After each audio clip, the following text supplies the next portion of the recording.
Ladies and gentlemen, welcome There you to the go. 20th. The 20th episode. We got to Ow! 2-0. Yep, that was so loud. Ladies and gentlemen, we're at the 20th episode of In the It Corners was. here. How are you doing? Yep, at least it came through the headphones pretty loud, but look at that number 20 written down on the notes, the analysis notes, which you guys have seen what they're used for in the vlog if you paid attention. But yeah, it's a wonderful Tuesday, afternoon here, and we're just getting absolutely fired up for this huge final game of the regular season for the Vikes.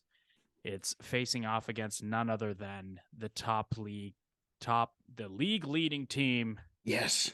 SFU Red Leaf. So Matt, how are you doing today? Reese, good to see you. Good to be back here. Another episode. I cleaned out the jam spot this week, so there's no table in here. But I got a nice setup going on here. We're coming down to the playoff time. It's kind of like we're going into the third period, right? Of the game, of the season. Yes. So my legs are feeling like noodles. But we gotta keep grinding. We gotta keep our focus here, man, for a big Absolutely. time playoff push. Time for the Big champs time to come playoff down push. for a visit. Yeah, absolutely. So if we're looking at the standings, so right off the bat, we're going to take a look at the standings. Let's do it. Nothing much changed over the last weekend. We still have SFU with 17-1. No shock there. And then number 2 is VIU Mariners, who the Vikes will be facing off in the first round of the Bcihl playoffs for this year. They go 13-5. And each team has one more game, right? I think Logan Lake has 2.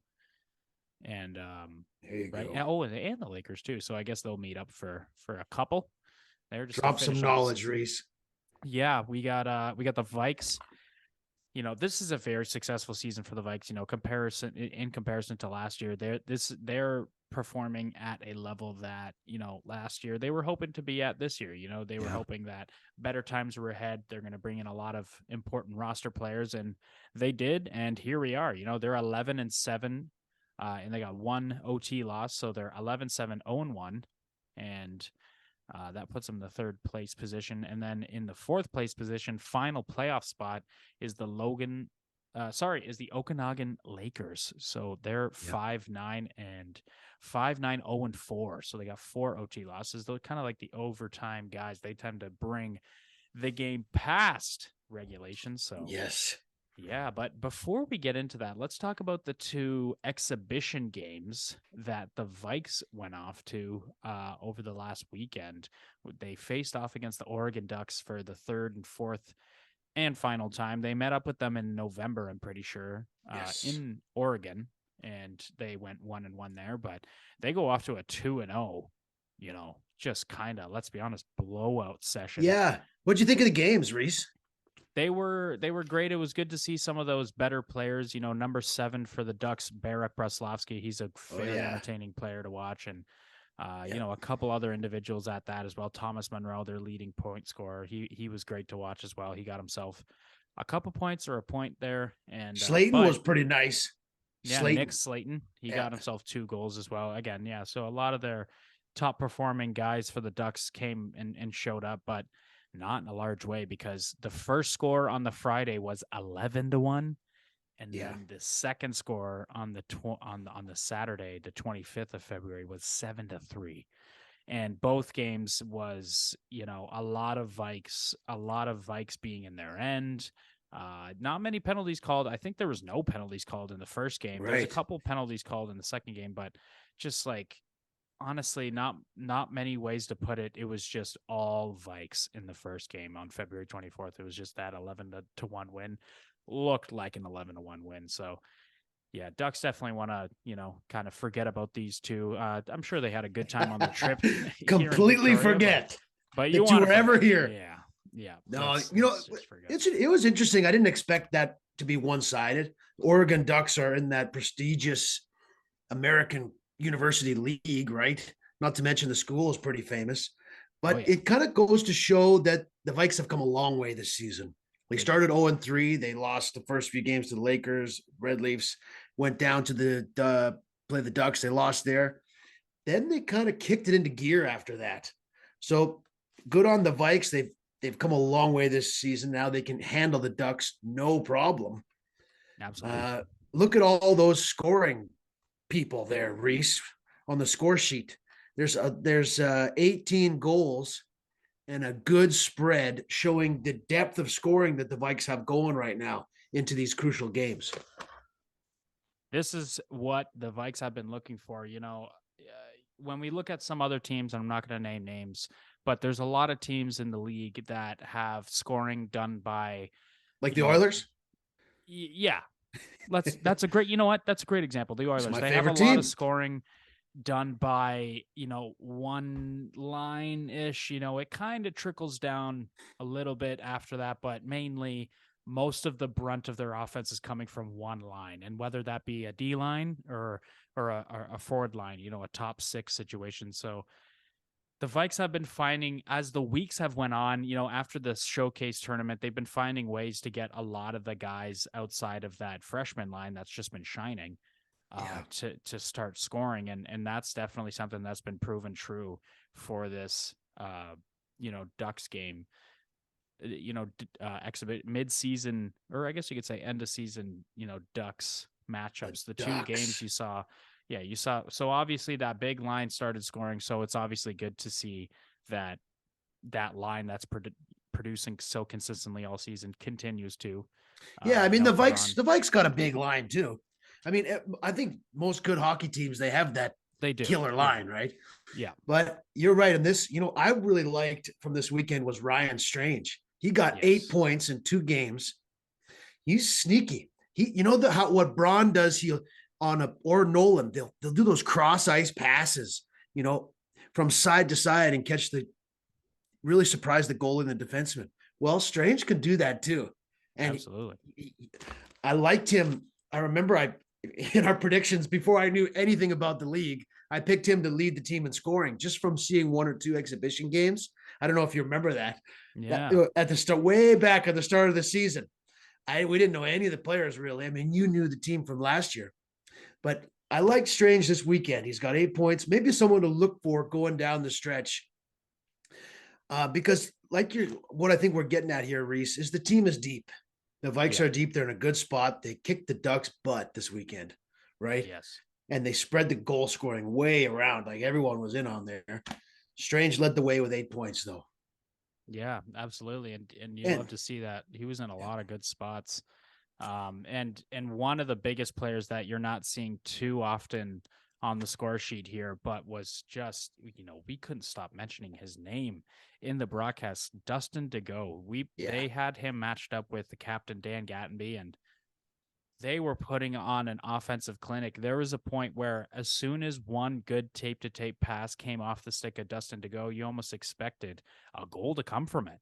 I know. And it happened repeatedly for both games, both the 11-1 and the 7-3 victories for the Vikes. Like, he was just an absolute puck mover offensively. He was a quarterback, and Dan Gattenby had, and nothing to take away from him because he started a lot of rushes. And that's one thing that's so great about Gattenby is that not only is he a big presence in the defensive areas, he tends to be in the right spot. He's got a good defensive awareness, but then he can also skate up like a forward. He could skate up with the puck and create some space. And there was I think 3 goals off the top of my head where, that was pretty much how the whole play started. It was just Gattenby carrying it up the right wing. And then next thing you know, a couple guys get opens, 1, 2, 3. And that's another thing that this Vikes team, hopefully they can carry this into the BCIHL because we haven't seen too much of it in the BCIHL, but against the Ducks, their goals came so fast. So when they would, for example, when the Ducks went up,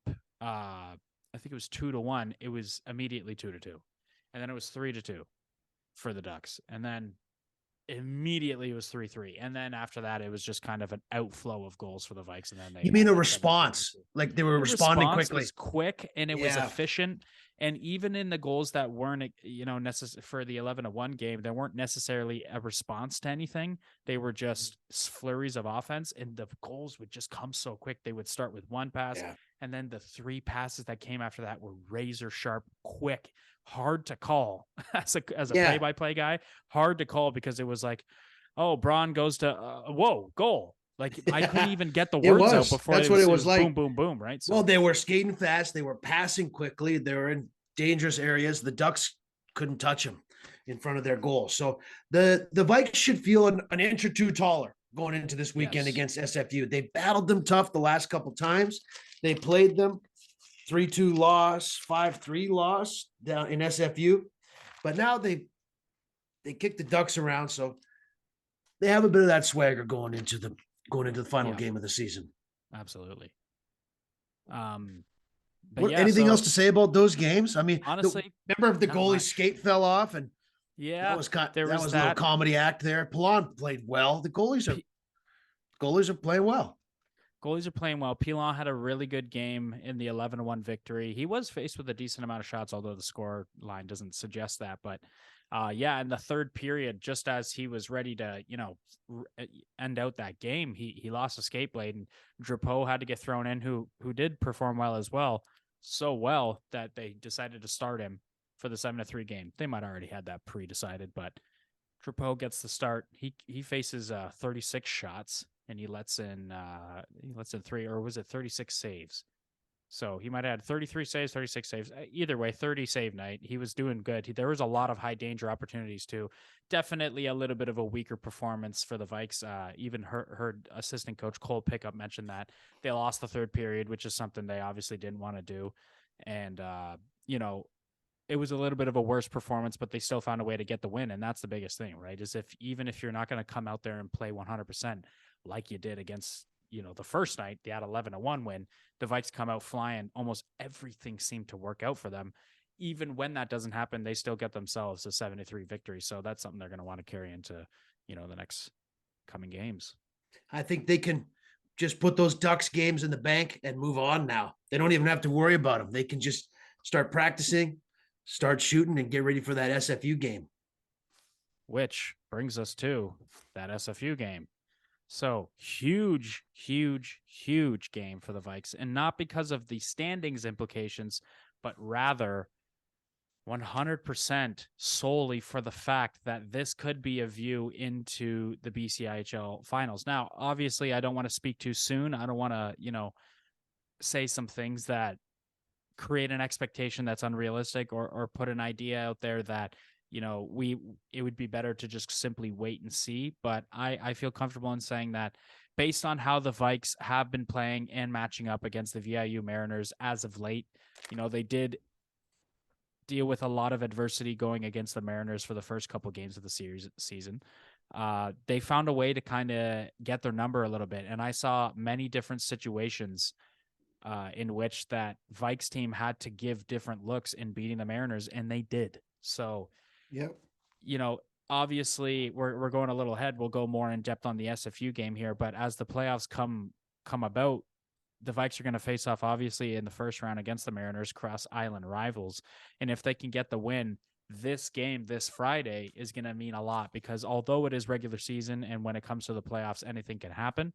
But SFU, the way SFU looks against the Vikes, there's a good chance that that's how they look in the playoffs. So pretty much in conclusion, a lot of the things that we see this Friday is going to tell us a lot what we can expect for the playoffs. Oh, you're putting a lot of meaning on this game. What do you think this game means to the Vikes, this game against SFU? What do you think the SFU team has going on the line this Friday?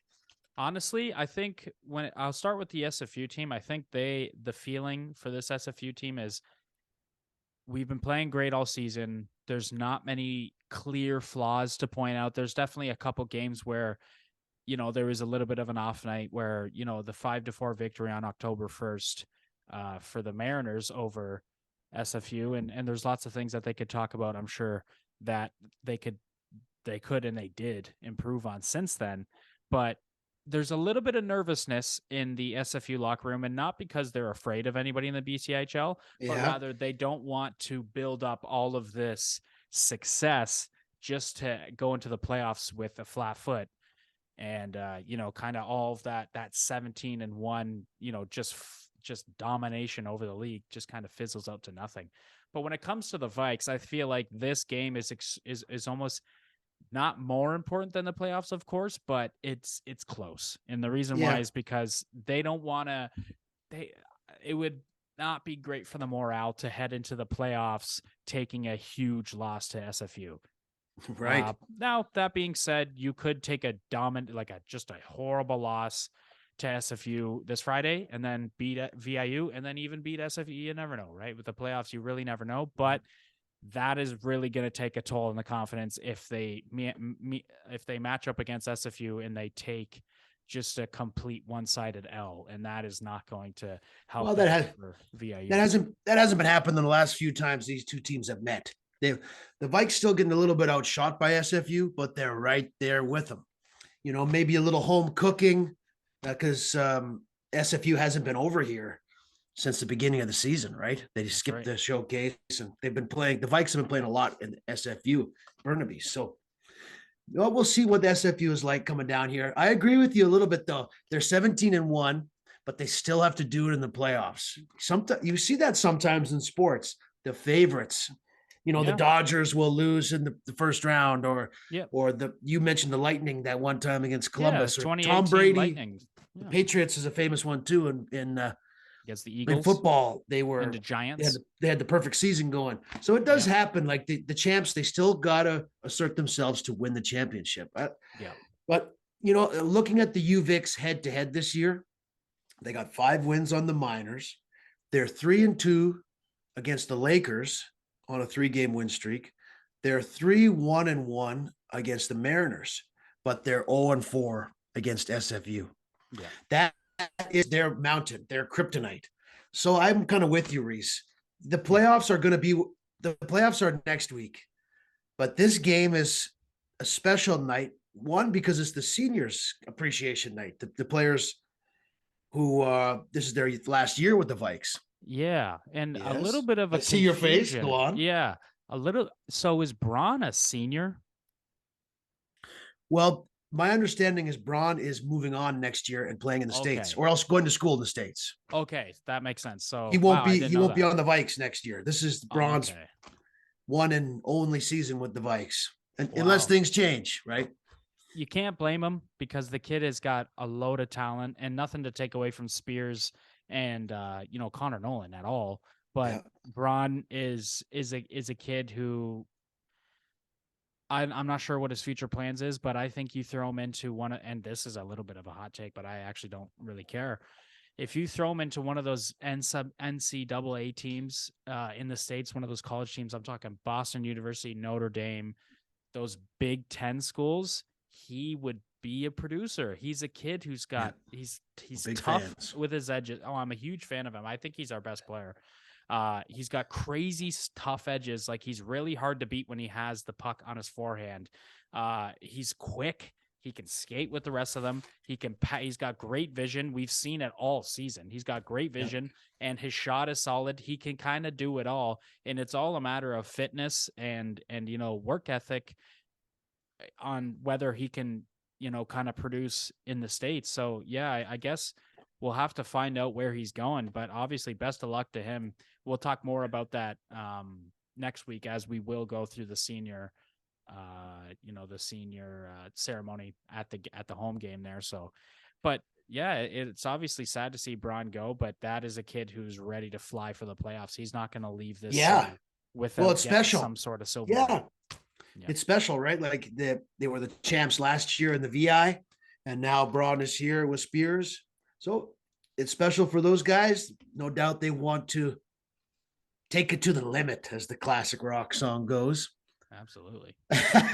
That's I don't know. That's a Saskatchewan hit song, I'm sure. Yep. Do they have Take It to the Limit out here in BC? Oh, heck yeah. Who knows? That's the Eagles, right? Or something like that. Is it? Oh my God. Classic rock, I'll be honest.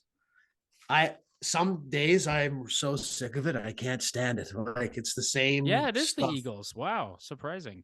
I didn't know they made that much synthy. Drives me crazy. I like that. I like the hockey players now. They do a bit more like EDM and hip hop, and I like skateboard music myself. I like punk and hardcore, but anyway, because I noticed this thing, Brandon Voss, he loves classic rock. He just cranks it. He cruises around Camrose and just cranks the classic rock. He likes Jerome McGinley too. That's all according to his bio. He is another player that is going to be sailing away from the Vikes. I always Oh get yeah. confused with the seniors night because they're not 65 plus, Yeah. like that kind of senior. You know what I Yeah. mean? Yeah. Because when I think seniors night, I think of like, you get into the movies for $2, Yeah. but that's not it. They're seniors, as in seniors in school. Yeah. To go, Benger, he's one of my favorites too. Yeah. Braun and Hermary and Voss. Yeah. So a lot of big losses. This is one thing that we can say, fast forwarding all the way to September of next year, you got to find a way to replace that workload because Mary puts a lot of Oh yeah. productivity on the ice when he has a shift, and same with Benger. So honestly, good luck replacing those guys. I hope the best of luck for them. I hope they do, but those are great pairs. And you said Dago, right? Too is the first Yeah. guy who's moving on. Yeah, so that'll be tough. Um, Big The time. goes I an think. all-time scoring Yeah, leader in the league. So yeah. he's got a lot on the line. He wants to raise the mug. Is that the BCIHL mug? Is there a name for it? No, Maybe I'm it should be honestly the I'm In not the sure. Corners Cup. Yeah, yeah, yeah. I guess we could hand that out at the end of the season. But um, Oh moving my on God, that's here, so embarrassing. we have been talking about how important this Saturday's game is. Yeah. Well, just to go over it so we don't miss anything here. The VIU Mariners took a 8-1 W over the Miners.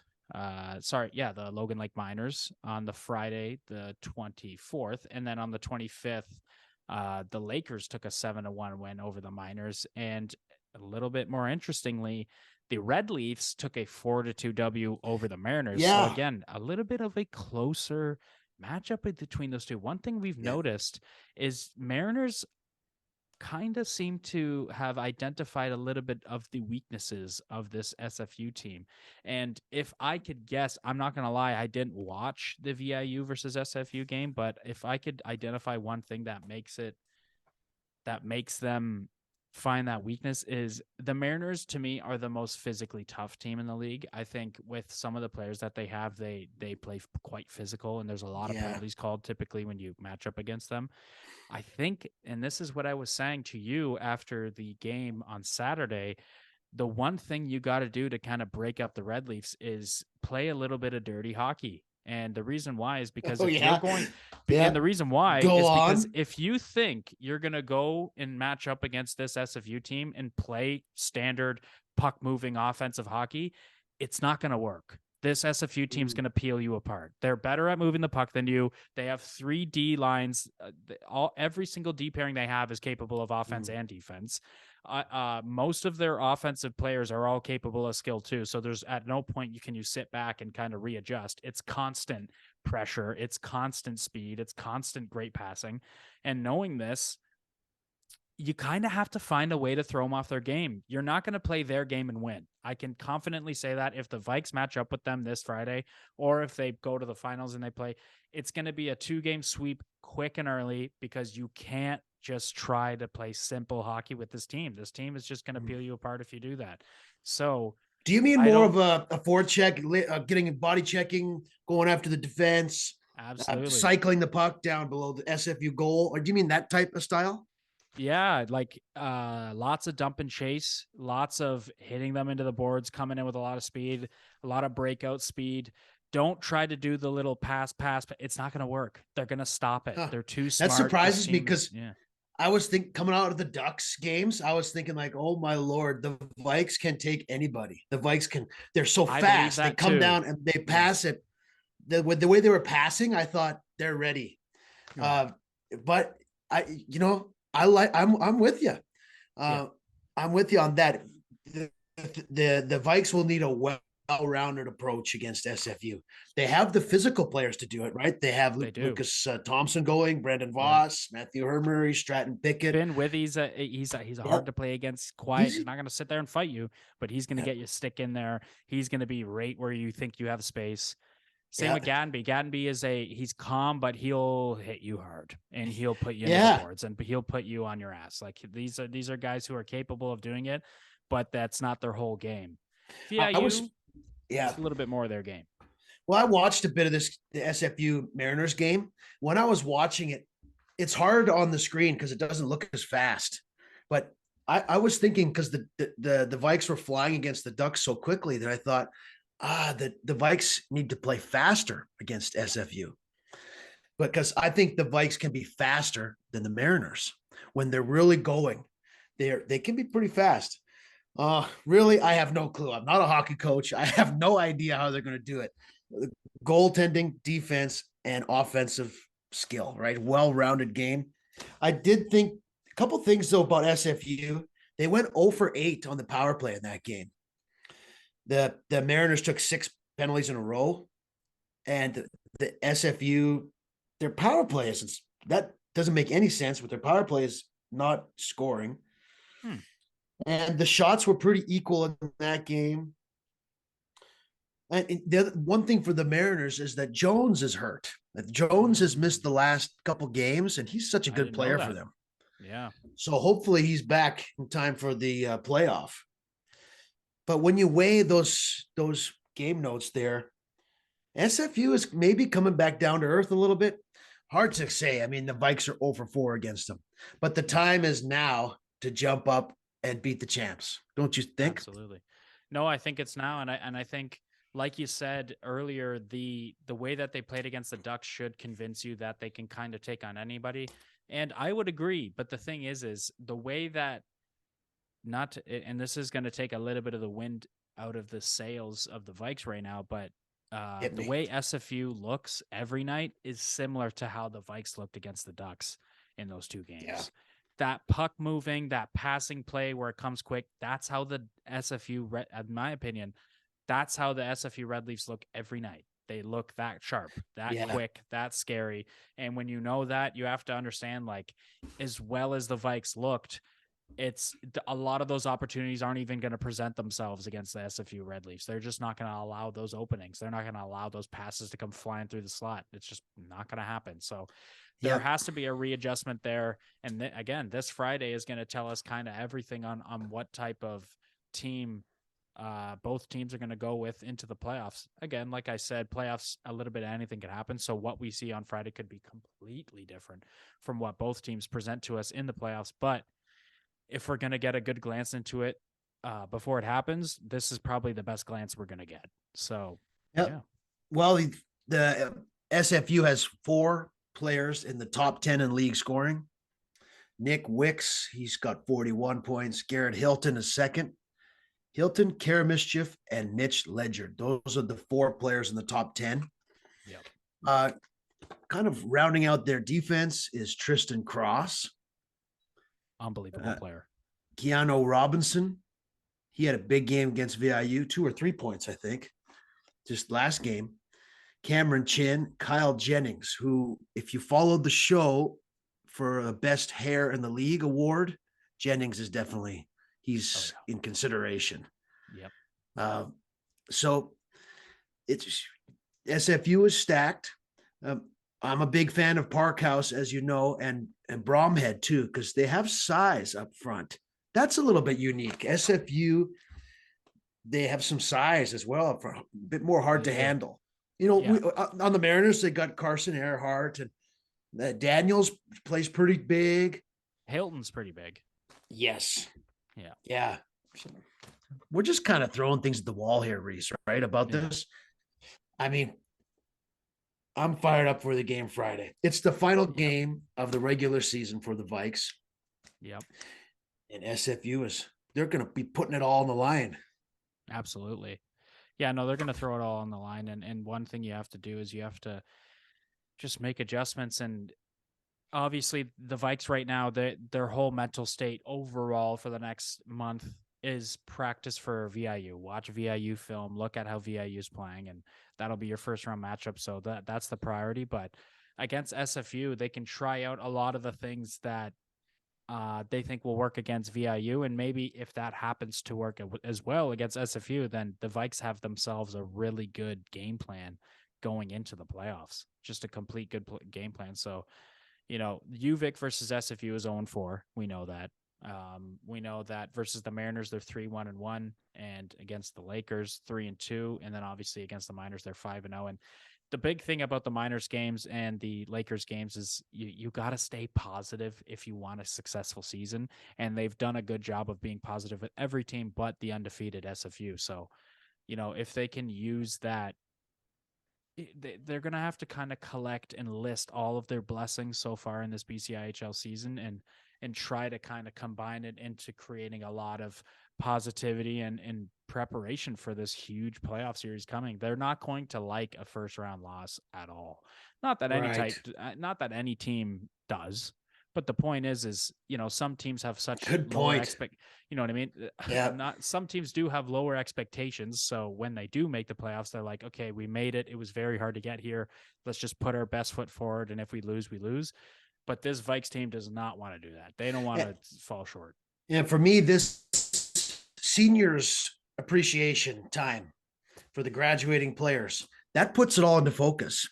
That makes it really real, the hard work that's gone into the whole season. Like, for example, Garrett Dunlop, he's the leading scorer in the league. I think he's a senior player. This is his last chance at the championship. That's right. SFU has a handful: Lacasse, Jalabert, Ledyard, Lee, Berg, and then, of course, the Vikes players we mentioned, like to go. These are the what do you call it? The galvanizing, right? Yes. I think that's when you heat up metal really hot. Is that what galvanizing is? Yes. A puck is galvanized rubber.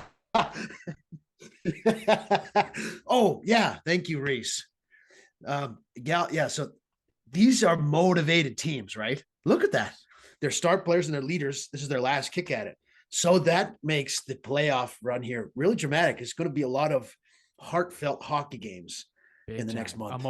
Very emotional games. But honestly, I don't know what else to add to this. I feel like we built up the hype enough for this Friday game. And, obviously on all these teams' mind in the top four of the BCIHL, they're thinking playoffs. So, Matt, anything else you want to leave them with? I think I'm good. Maybe crank up the Vans Warped Tour emo rock mosh pit at the game for the. Absolutely. It's going to be a lot of dance music and EDM down there.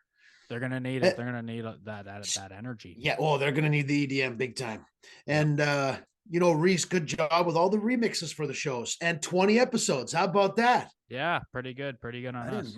Didn't really realize that back at the start when we were beginning this. I thought we would just give it a try, and then look at us now. I will say for next week's show, the fantasy team, the reckoning, the debate for whose fantasy team is going to be hot. So that's the question. I got your number, Reese. You going to watch your back this week? All the In the Corners fans, you got to make sure to vote for my fantasy team. We're going to be breaking that down one of these weeks, right? Absolutely.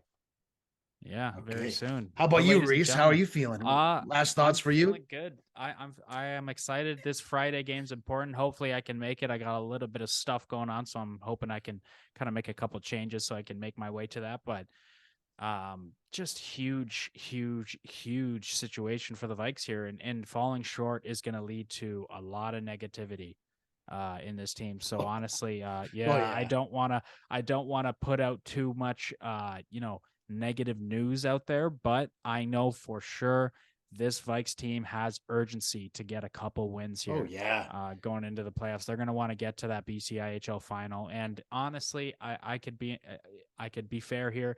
If they make that final, the pressure's off a little bit. You can take that, even if you lose in the final. It'll hurt. It will hurt, but getting there is huge to this Vikes I will say, you've got to believe in the team. You've got to stick together.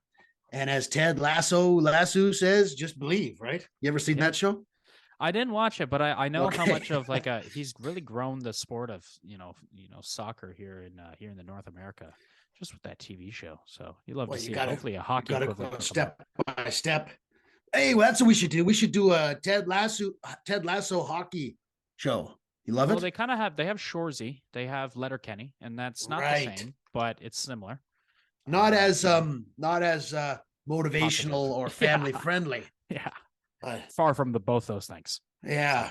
I do like the broadcasters in that show though. You ever seen them? The French Canadian broadcasters? Yep. They're great. French Canadians are great. We're fans very of them. Angry people. Yeah. Is that most right? of my family's French Canadian. So oh yeah. Yeah. Yeah, we got to get you.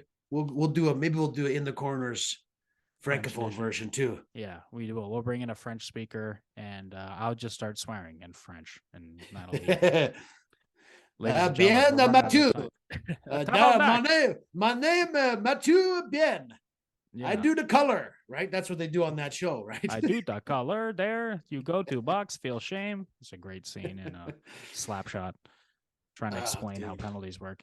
But let's get into the fantasy and the playoff next time.